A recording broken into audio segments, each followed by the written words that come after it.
What's up, everybody? Casey here with the Coyote Works channel. Well, I haven't done a live video in a while, so I thought I'd try this. I'm actually out on a hike, just going for a little walk. It's a Sunday afternoon. I've been working a little bit this morning and then editing some video and everything. And I had a question come up actually Friday. I was on a live stream with Larry over at the Sodbusters metal detecting channel. He had me on as a guest, and that was pretty fun. I actually enjoyed that. It was interesting to get some questions. You know, I'm usually a little bit more in the overlanding, kind of car camping, bushcrafting, survival kind of a world. So it was interesting to talk to that audience over there that's a little more of the metal detecting crowd. And, you know, some of those guys are pretty specifically focused on metal detecting. But one of the questions that came up that I thought was an interesting question in the live, what's up, Tucker, my man? New dad right there. Say hi to Tucker and congratulations. Let's see, who else do I see here? Blake, what's up, Blake from CB Overland? If you're not following them, check out CB Overland on Instagram. I like they do quite a bit of posting and stuff on there. So anyway, yeah, the question came up, and this question, John, good to see you, or Jim, good to see you. Sorry guys, it's a little hard for me to see the comments as they roll up on there, but anyway, the question that came up was kind of what do I do to stay in shape for what I do in the outdoors. And I think, you know, a lot of that question comes from, and I get it a lot, and I think a lot of it just stems from the fact that, you know, and I'm pretty active in my videos and everything. I hike around, I cover a lot of country out there and everything, and so and I also think there's a lot of people out there that, you know, they work an office job really kind of like I do, and they like to get out on the weekends and stuff. But so anyway, the question comes up a lot. What do I do to kind of stay in shape? And the first thing I'll have to say to that is I am by no way, shape, or form the pinnacle of physical fitness or anything. I keep things Ron Smith, what is up, brother? Anyway, I tend to keep things really simple, like I keep my rig and my gear. And so the first thing for me about physical fitness is I try to sweat and breathe hard every single day. And sorry, I'm going to move around a little bit because I'm actually looking for some stuff up here. So for me, what that means is usually like every morning when I get up, I roll out of bed, I go to the coffee pot, I start my coffee going first thing, and then while my coffee's going, I grab a kettlebell. And I usually do like not a ton, but I'll do like 25 reps of some kettlebell swings. I'll do like 25 reps of some like goblet grip curls, bicep curls, and then I'll do like a military press with the kettlebell, like 25 reps each. So that usually just takes me a couple of minutes, but it's just enough to get my blood pumping and get my heart beating fast. And then maybe I'll do some burpees too. And again, not a ton, but like 10 or 15 burpees. So I just like to do that in the mornings. That kind of gets my heart rate going. It helps, I think, keep me in a little bit of condition. But the main thing is mainly why I do it is because it just helps me wake up and feel good about the day. So that's kind of my morning routine. And then the second thing that I do is I try to walk every day. And again, I keep it simple. I don't get too wrapped around the axle about how far or how long or anything like that. I don't do it the same every day. A lot of times I'll take off from the office at, you know, my lunchtime, and I'll go walk for a half hour, just walk around town at a decent pace. Sometimes after work, like now it's staying light a little longer, so I'll run out, and like today I'm up here on a place called Barnes Butte that's really right on the edge of Prineville. It's a super cool place, but I can jet out here and I can get in like 3 miles, climb about 800 feet in elevation or something, bust that out in an hour or something. So some days I'll do that. Some days it'll just be a half hour walking around a neighborhood or something. So, and then beyond that, I'm out almost every single weekend. I'm out camping or overlanding or looking for some kind of historical thing. So when I'm out there doing that, I'm usually covering a decent number of miles, and that's all like off-trail hiking. And one thing I would say is like that off-trail hiking is a whole different ball game than just walking on a trail, running on a trail, or hiking around, walking around downtown. excuse me, that off-trail hiking, you're using all kinds of stabilizer muscles and everything. You're constantly, you know, kind of off balance and everything. So I feel like that's pretty decent exercise there too. And then, of course, out camping, especially in the wintertime, man, I'm just constantly like processing firewood, and you're just moving to stay warm and everything. So anyway, that answers that question. I just thought I'd talk a little bit about that. I'm sure some of you are like bored to death, and that's the last thing in the world you give two cares about. But I do get that question a lot. So, oh man, Ken said he was in Prineville 2 weeks ago. Yeah, it's a very nice place, man. Cool town. Bradley Thomas, man, how's it going? Yeah, a little bit of an impromptu live here. So the other thing, well, just to recap, so for me, basically, my fitness routine is I try to walk every single day, and I try to sweat and breathe hard every single day. And on weekday mornings before work, I do a couple minutes worth of kind of kettlebell exercises in the morning, and then outside of that, I'm gonna walk every single day. And that's pretty much it, man. Other than that, it's just out doing what I love. But I'm fortunate enough to live in a place like right here. I'm at this place called Barnes Butte. And if any of you guys ever come through Prineville, there's some really cool trails up here. It's a great place to get in a quick couple of miles, but also just some amazing views. I'm going to turn the camera around, see if you guys can see this.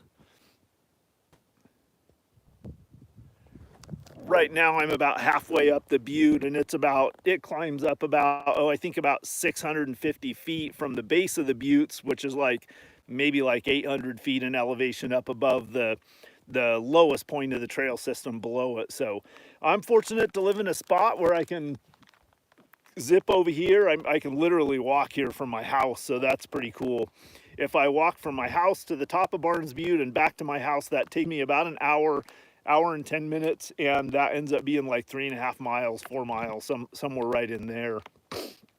So that's pretty cool. So what else? I know it's been a while since I've got a good trip video out, and in the meantime, Russia has attacked Ukraine. The coronavirus madness seems to be subsiding a little bit, so it's interesting how quickly things change. It seemed like one morning I woke up, and the day before that my news feed was full of nothing but coronavirus and COVID related stuff, and then one day all it is Russia and Ukraine. So I've been tracking that. That's been pretty interesting, following that story. And I actually even know some people who are going over to Ukraine to actually help out and everything. So one thing you guys know is, like, I run like hell from anything political on my channel. I have my beliefs, I have my values, my political opinions and everything, but for the most part, that's not what my channel's all about. My channel's all about us having a good time in the outdoors, finding lost history, and I just want it to be a positive experience. And unfortunately, we've gotten to a point where everything political is so polarizing that unfortunately it creates more enemies than friends, I feel like. And my personal opinion is I don't really care what someone's political beliefs are, as long as they're comfortable allowing me to have mine. I'm comfortable allowing them to have theirs, and I'm comfortable finding the things that we have in common and coming together around that stuff. So, you know, I've got all kinds of friends from all walks of life, all nationalities, all cultures and everything. And my main philosophy is to try to come together in the things that we have in common and forget about the rest. So anyway, where that gets a little bit complicated is stuff that we all feel strongly about, that we feel like other people are threatening or attempting to take away from us. And I know that's a tough thing, but I just try to, my channel is just not, there's plenty of other channels out there, plenty of other guys out there that are a lot more educated than me on political issues. So, those are great places to debate that stuff. So that's been kind of interesting. I have like 3 pretty cool trip videos in the can. One of them I was hoping to get finished this weekend, but it was such an awesome day I had to come out here and take a little walk. So I'm taking some time off from editing video, and then I've got to go to my office and do some work there too for my day job. But what's coming up? I'm really looking forward to the season this year. One thing that's kind of interesting around here is they say that we're in the worst drought we're in like a 1,200-year drought here. Right now, the water levels in our reservoirs around here are the lowest they've ever been on record, and it's going to be really interesting. This is a big agricultural community here, so it could potentially be a really, really tough year for a lot of our farmers, a lot of our ranchers around here. The irrigation water is what's probably we're going to feel the worst this year, unless we get a pretty significant amount of moisture. The interesting thing is, sitting here early in March, as you can see, I'm on bare ground, and as I look around here, there's no snow anywhere on any of those hills around here that you guys can see. And normally this time of year, those would all be capped with snow, but we just haven't got hardly any snow. So how does that affect our overlanding and what we all like to do together? Is that right now it is so incredibly dry out there that normally, like in August and September, you start getting this condition. I call it moon dust, where the soil on the roads has just been pounded into Dad Dare, thank you, my friend. I am doing well. But anyway, you get to this point where, Gun Dog, what's up, brother?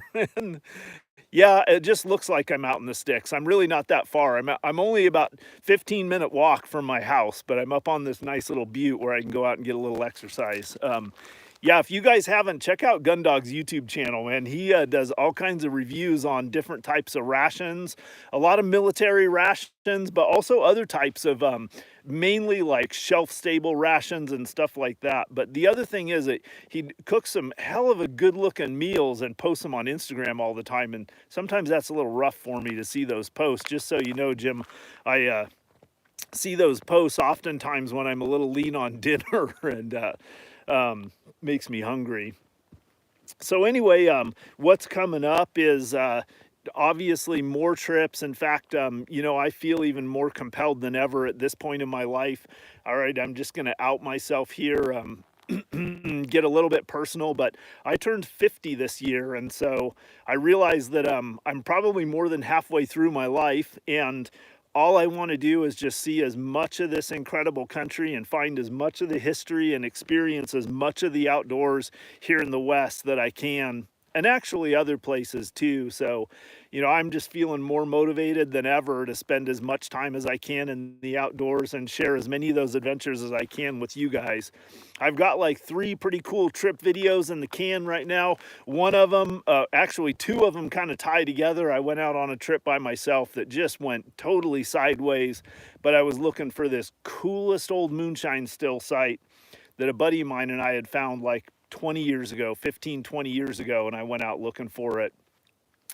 I don't want to give away all of the plot line and everything, but to make a long story short, I ended up calling on my buddy Tony, and if you're watching, Tony, how's it going, brother? That was a pretty cool trip, and he and I went out together and used our combined memory of when we had first found that to track it back down, man. So anyway, well, Bradley, I appreciate you saying that, but some days I definitely feel 50, I think. Yeah, so anyway, man, just a lot of cool stuff, and you guys, I got a couple more minutes, so hit me up with any questions. But that's kind of I wanted to answer that question just because I'd got it. Yes, as long as my Jeep doesn't burn up, it's a great trip. Yep, amen to that. I wanted to answer that question. That's the big one that's been coming out lately for whatever reason. A lot of people have just been asking me about that, and honestly, I feel kind of funny answering the question about that because I just do not really consider myself like, I'm definitely not a gym guy. I'm definitely not a like real regular kind of a workout guy, although I do believe in staying in a decent condition. But it's basically, for me, it's just about, I want to stay healthy and I want to be in good enough shape that I can go do the things I want to do. And there was a brief period of time in my life when I got to the point where like jumping out of the Jeep and going for a 3-mile hike or something was tough for me. I let myself for a few years there. All right, well, I'll get a little more personal here. Then some of you might know this, but some of you might not. But I spent a good long period of time in my life practicing Brazilian Jiu Jitsu. I had some really good friends and a couple of different schools that we all trained at together. We competed sometimes and everything, and that was kind of the basis for my, my main physical conditioning for a long time. And then when I moved out to Primeville, about 7 or 8 years ago, that moved me out of that circle and away from having access to rolling partners and people to work out. And for whatever reason, or not making excuses, but for whatever reason, I just kind of drifted away from Brazilian Jiu Jitsu. And there's a little bit of a period of time there, like a couple of years there, where I really didn't do much at all other than just my hikes on the weekends. Now, I was in fantastic condition at that point, when I stepped away from Brazilian Jiu Jitsu. So it took a couple of years for that to kind of degrade. But then I got to a point where, I don't know, 5-6 years ago, something like that, I got to a point where I did recognize I need to do something every single day, and that seems to work okay for me. That combined with what I enjoy doing, what I love doing on the weekends out there. A couple of other things, I'll let the cat out of the bag on this. I have actually been kind of looking around at some different vehicles. As you guys all know, I've got my grandpa's truck, the Vernlander, and I've got the Jeep Rubicon Recon, my second Jeep Rubicon. Love my Jeeps, hella capable rigs. I've been kind of interested to see how these new Broncos work out. Seems like they're pretty capable out there too. So I know my friend Brad down at Trail Recon's got one. So I've been kind of watching his channel like a hawk to see how his works out there, and see how well they do in the off-road. But I've been kind of kicking that around. I still kind of have the idea in the back of my mind, at some point, do I want to set up a longer range, like a diesel pickup with a pop-up camper on it or something like that. That's a pretty expensive setup. I'm not a super wealthy guy, so that's a big decision to go like that direction. But I've been thinking about some of that stuff. Just got some pretty cool new gear from Blackfire. As you guys know, a couple of years ago, I started using a Blackfire portable power station and some of their lights and stuff. And I've been using that. I think it was a 400 watt. I think that's a 400 watt portable power station that I got originally from them. It's been a great piece of kit. I've used it in every temperature range. And then they just sent me their 1,000 watt unit with the solar panels and everything to charge that up. So I haven't really messed around with solar panels before. So right now I have that power station powering my fridge freezer, and I'm kind of running a test on it to see how many days that unit will power that fridge freezer. Yeah, it's still day over here. So I'm running some tests on all that gear. I'm seeing the solar panels are just badass. They fold up, really compact. They're going to fit really well in my kit. So right now I'm just in the process of testing all that stuff out and seeing how it works. And once I have a kind of a handle on how it works and how it's going to fit into my system, of course, I'll do some videos on that stuff for you guys to show you how it works. But if you are in the market for any of the portable power stations, I'd encourage you to check Blackfire out. I know a lot of people use the Jackeries and stuff, but I've had really good luck with Blackfire's products. I've got a handful of their flashlights, and they've got some other new kit too. So Brian with Dirt Bandit Outdoors. Brian was just on that live with me on Friday that we did with Larry on the Sodbusters metal detecting channel. So Felipe Mesquita says it's pitch black where he's at. So I'm up in Central Oregon, and as you can see, it's the middle of the day and nice and light here. Let's see. Oh, so Bradley's asking, what's that opening theme on the beginning of my videos? Man, I do not remember the name of that song. I have it obviously in my music archives. I'll try to pop it in the description of this video down here when I get home this afternoon. So look down there. I'll put the name of it in there. All right, so is that I or T? T is asking me the question, do I ever worry about snakes? All right, so again, lifting my skirt up a little bit here. If I'm being completely honest with you guys, snakes are probably my least favorite animal to encounter in the outdoors, or at least venomous snakes are. I don't so much mind the bull snakes and the water snakes and the garter snakes and all those, but I am not a fan of rattlesnakes, cottontails, copperheads, any of that stuff. So around here, really the main one we have is we have several different varieties of rattlesnakes in this country. This could potentially be a bad year for them. Last year was a bad year for them. Last year I saw more rattlesnakes than I had probably in the 10 years combined. I think as the weather gets milder here, as we're in this trend where it's drier and milder weather, that seems to be positively affecting the population of rattlesnakes. So I do worry about them. I'm really careful. There's a couple of rules of thumb that I follow when I'm in rattlesnake country. The first and the most important one is don't ever put my hands or my feet where I can't see first, right? So what I mean by that is if I'm going to put my hand over here, if I'm going to reach around something, I'm going to make sure I can see before I put my hand there. So I make sure if I'm stepping over a log, for example, I step up on top of the log and then look on the other side of it and then step down. Rattlesnakes like to sit in shady areas when the hotter part of the day comes around, and then transversely, they like to be out in the exposed sun during the cooler parts of the day. So anyway, yeah, I don't like rattlesnakes, and I'm pretty careful when I'm in areas where I know they are.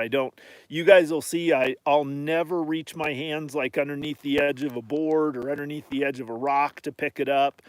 If I'm going through like thicker grass and stuff where it's difficult to see the ground, a lot of times I'll carry a stick, like a walking stick, and I'll kind of let it tap the ground a little bit in front of me. They're really good about sensing vibration and heat. So usually if you're making some noise, like a lot of times in my life when I've almost stepped on them has been like when I'm stalking or moving, really slowly, like hunting or trying to be really stealthy out there. Generally speaking, if you're making a lot of noise, they'll give you plenty of warning. But so yeah, that's other questions out there. The comments go away so fast, guys. Sorry about that, but it's hard for me to track them sometimes. So, yeah, man, what else, guys? What do you guys want to know? Well, I got a little bit of time here, and I'm in a nice spot out of the wind with some decent reception here. I really appreciate all of the support, and I know some of you get frustrated or would like to see me put out a lot more videos. Yeah, Lummox Overland Adventure. Sometimes they coil up in camp. They do. Okay, so the Oregon History Hunters asked me what's the Sodbusters thing that I did. So there's a guy that I've gotten to know, Larry, who has a YouTube channel called Sodbusters Metal Detecting, and he's over in Idaho, and he mainly does content about going to these old houses and old, like homesteads, old historic sites, and metal detecting. So I kind of got hooked on watching his videos because I was trying to learn how to get a little bit better at using my metal detector. So anyway, that's the deal with Larry. And then, okay, best hiking boots, RC James asked. That's a great question. I've got a good answer for you. But anyway, to finish the thing up about Larry, so go over and check out Sodbusters Metal Detecting on YouTube. He's also got a Facebook page.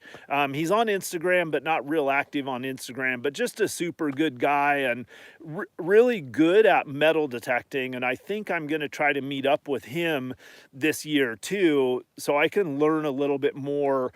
I want to really start using my metal detector more to help me kind of zero in on a lot of these history spots that I'm trying to find.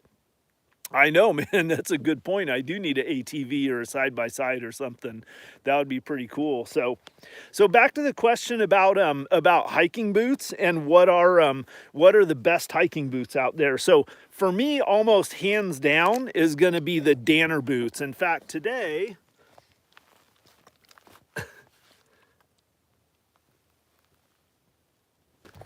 hopefully you guys could see that. Today I'm wearing Danner Tachyons, and these are like my go-to lightweight minimalist boot. They're sort of a cross trainer, but what I like about them is they have an 8-inch tall height. So they go up above the ankles and they lace up nice and tight. So for me, I'm always looking for boots that have, I like the 8-inch tall, something that goes up over the ankle, and then something that's just really comfortable and hugs the foot. If I can get away with it in the summertime, especially, or in the warmer times, I mean, even right now, like today, it's 40 degrees out, so I'm wearing these minimalist boots.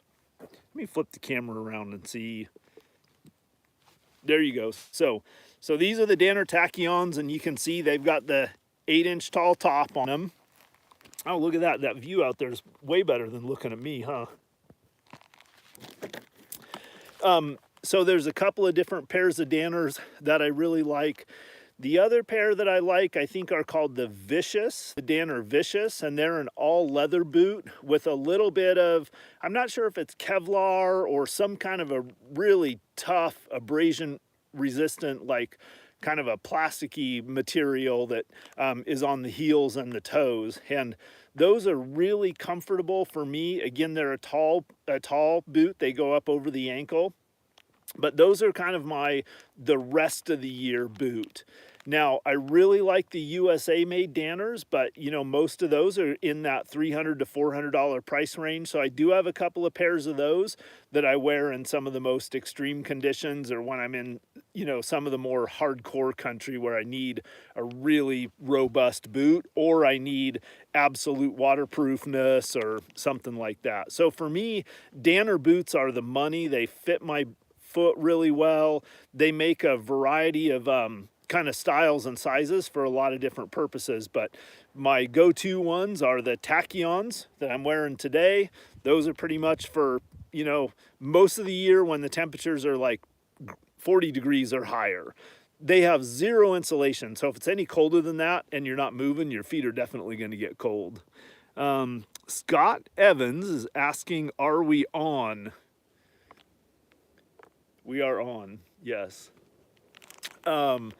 Yeah, so that's the deal with boots. Again, the main things for me is something that goes up over the ankles, something that holds up well, and something that's comfortable. So I hope that answered that question. What else, guys? What other questions do you guys have? Where's Jackie at? I can't believe Jackie's not on here.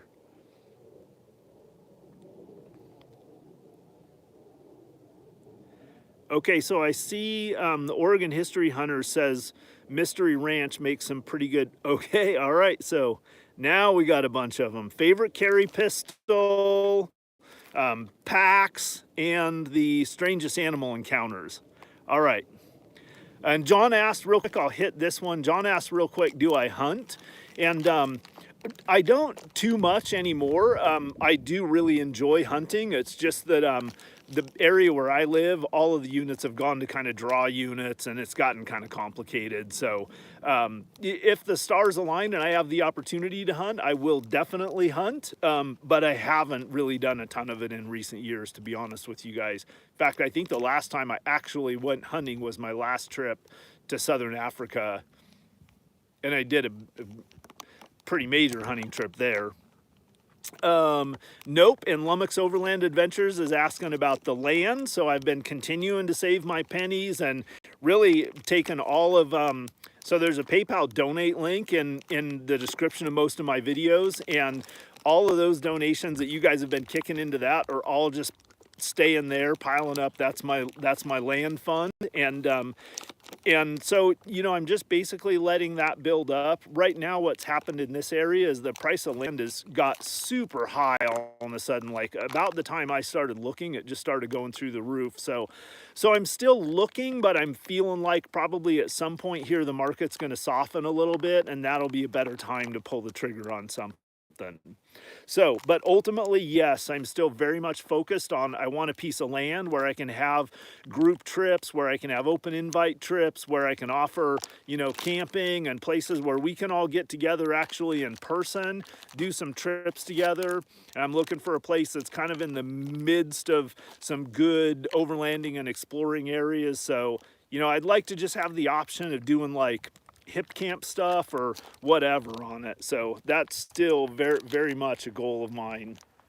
So let's go, but before I forget all the questions, so I'm going to go back to the pack thing. So I do like Mystery Ranch packs. I mainly use Mystery Ranch and Everly Stock are the kind of the two packs. My bigger packs, my inch pack, or my packs that I would use for backpacking back in are the Everly Stock packs. I have the Everly Stock, I think it's the V90 is my big pack, like, and I want to say that thing's like 90 cubic inches or something like that. It's a huge, huge pack.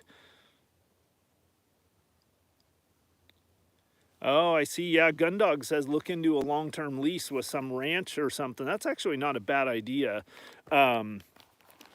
Okay, so back to the packs real quick. So most of my bigger packs are Eberly stock packs, and then most of my lighter weight day packs are either Kafaru packs or Mystery Ranch packs. I've got I think I'm down to one Kafaru pack and two Mystery Ranch packs, but kind of my go-to day hiking, treasure hunting pack that if I'm going, you know, like 5-10 miles or far enough that I want to have a decent amount of supplies in me is a Mystery Ranch pack. And it's actually in my Jeep pretty much all the time. I wish I had it with me and I could show you guys, but maybe on the next video I will.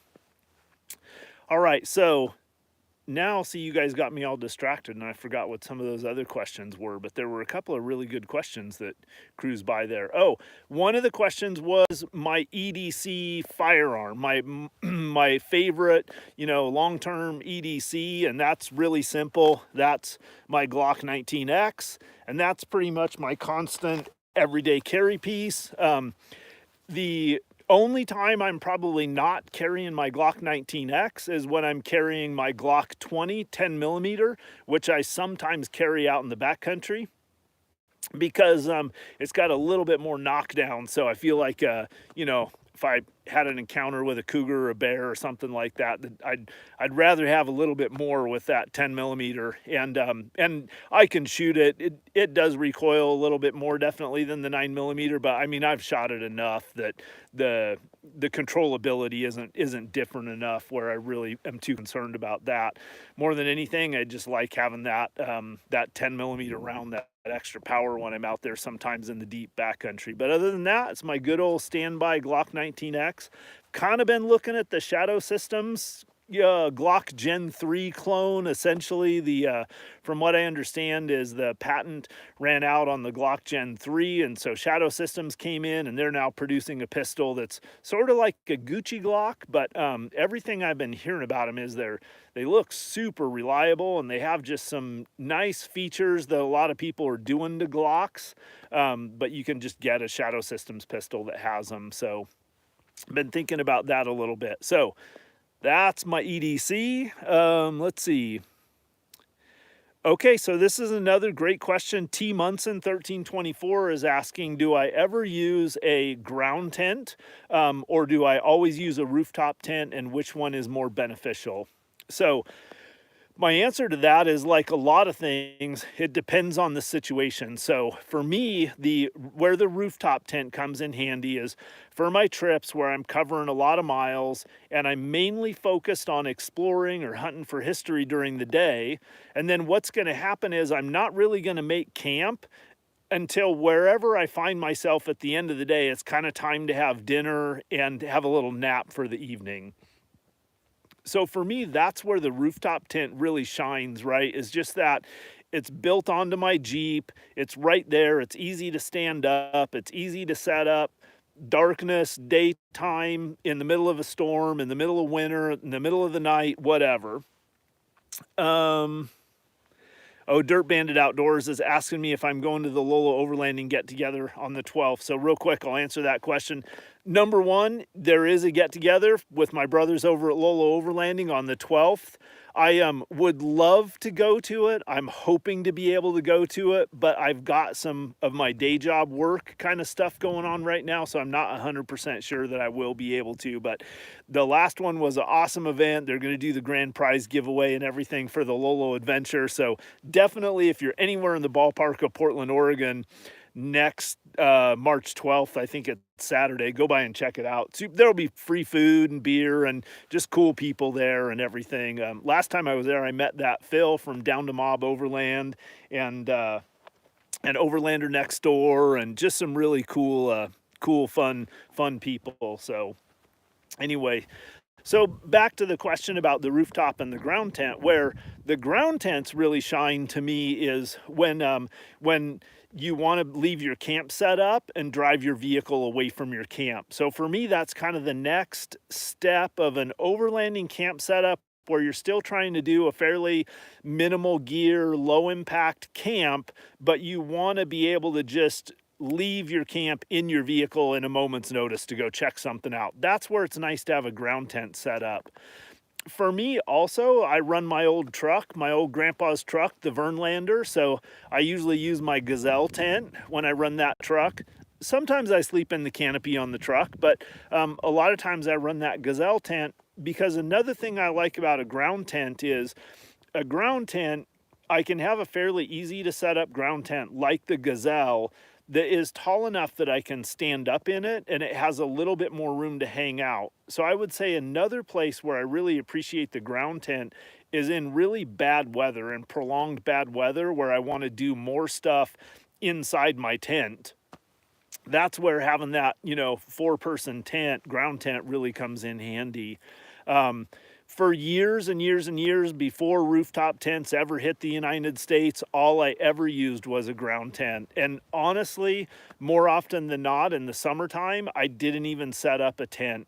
Around here, the summer weather is pretty predictably dry for the most part. I mean, you do get the occasional thunder shower, but usually you know when it's coming. And my typical setup was, out of the back of my Chevy pickup, I would set a cot on the ground and a thermarest pad on top of it and a sleeping bag, and I would just sleep right out. My buddy Matt with Urbex Overland, good to see you, Matt. Yeah, so anyway, that's kind of my thoughts on that. I like the rooftop tent is nice, handy, quick setup, great little piece of kit, but limited on room inside, and not as much fun or not as comfortable to stay in for prolonged periods of time. A little more challenging getting in and out of it, for maybe some folks that are older, have dogs. The Gazelle tent I have is the T4. It's basically the 4-person tent. They make one size smaller, which I think is the T3, they call it, which is sort of a 3-person. The reason why I got the T4 is because the T4 is like 9 feet across, which is big enough for me to put a cot in, one of my larger size cots in. So yeah, man, so that's kind of that. Any other questions? And if not, oh yeah, Matt Urbex has a Gazelle tent too.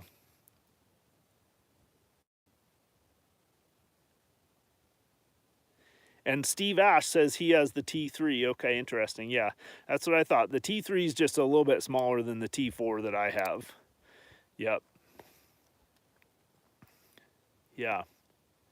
Yeah, so guys, that's I'm gonna get back to, I still got to get to the top of this hill, and then I'll go drop down over the saddle, and then I'll actually summit. There's like 3 little hills up here that I'll summit, so that's kind of my oh, good call, adventure, LMT. I think there's a little glare on my screen, I couldn't really see that. Oh, Urbex Overland is asking me where I'm at. I'm actually just up on Barnes Butte, right not too far from my house, and the wind's coming up, so the sound's probably going to get really bad here shortly. So I'm going to let you guys all go, but I will do a review on the soft topper. That'll actually probably be one of my next videos that I film out there. And man, as always, I just really appreciate seeing all of you. There will be a link in the video down below to my PayPal donate link. I always get that question too. How can people contribute to my channel? The best thing is drop a couple bucks in that PayPal. That goes right into that land fund, and really helps kind of offset the cameras and all that other stuff out there. So, all right, guys, really good to see you. I appreciate y'all hanging out with me. Oh, real quick, Steve is asking, what knife do I like for field carry? That's easy. My everyday carry knife is the my special Benchmade AFO. That Benchmade I used to have a buddy over there, Austin, that worked there. He now works for Silencer Co. But he had this made up with my Coyote Works logo on it. So that's my folding knife that I carry every day. My other knives outside of that are the Coyote Works Survival Knife 1.0 and 2.0. 1.0 is the large version, 2.0 is the small version. Those are made by Chad over at CK Knife and Tool. His books are open and those are available for ordering right now. Those are kind of my two go-to hardcore, you know, really high-end knives out there.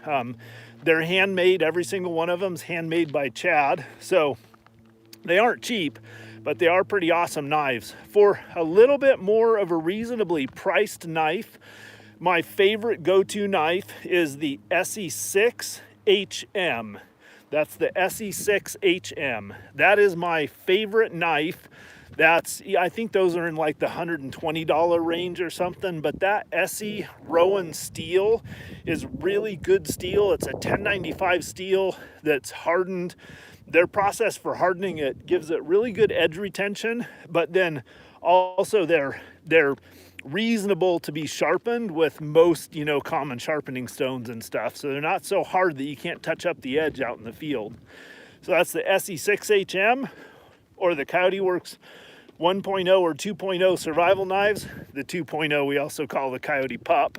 Those are available from Chad over at CK Knife and Tool, or the Benchmade AFO is my go-to folding knife. So that is that, guys. I'm gonna finish up my walk here. Got a little bit of a climb. I really appreciate y'all hanging out with me, and man, I look forward to seeing y'all on my next adventure. Till then, Coyote Works out.